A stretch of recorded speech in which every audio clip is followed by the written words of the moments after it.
Comox Valley woman is facing expensive veterinary bills after she says her 14-year-old horse was attacked by two pit bulls. The gelding underwent 5 hours of vet care to help bandage and stitch up his wounds. His owner's offering a reward to help track down the dog's owners. As 8 News reporter Gord Kurbis shows us tonight, the woman blames the owner of the dogs, not the pit bulls, for the attack. And we warn you that some of the images in this report are graphic.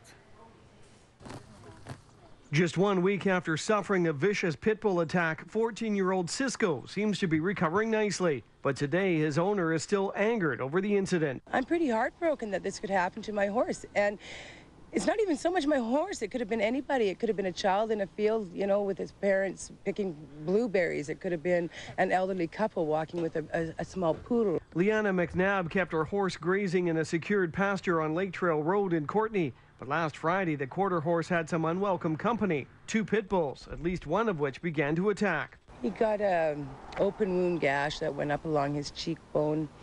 He had some muscle hanging out that we had to sew back in. There was some raw meat hanging out that had to be cut off because it would not heal back. Those injuries and others required emergency treatment from a local veterinarian. The resulting bill so far is around $2,000. But McNabb is more concerned about the other damages. It's the damage that was done to my horse. Psychological damage, physical damage. Wasn't fair.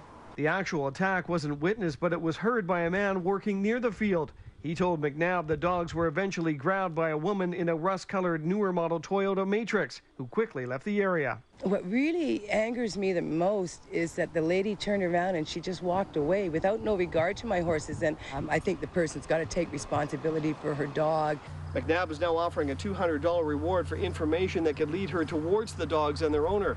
What's interesting to note is McNabb doesn't blame the dogs nor their breed. As a former pit bull owner herself, McNabb says it's the responsibility of the owner to know what the dogs are doing and to keep control of them. That's why she's asking for that woman to come forward. I do blame the owner. I feel that when you have an animal, whether it's a cat, dog, bird, horse, cow, you have a responsibility of making sure that you have control of that animal. And obviously, this lady did not have control of her dogs. McNabb's daughter and friends have already been hard at work getting word out about the incident and the description of the woman and her dogs. When she's located, McNabb will hope for restitution. And as for the pit bulls, and I don't believe that the dog should automatically be put down. I think that they should go to a behavioral specialist and find out if this is something that will happen again. In the meantime, the single mother is left facing that upcoming vet bill, but she's relieved her horse will physically recover. If you have any information on the attack, you're asked to contact the Courtenay detachment of the RCMP. In Courtenay, Gord Kurbis, A News.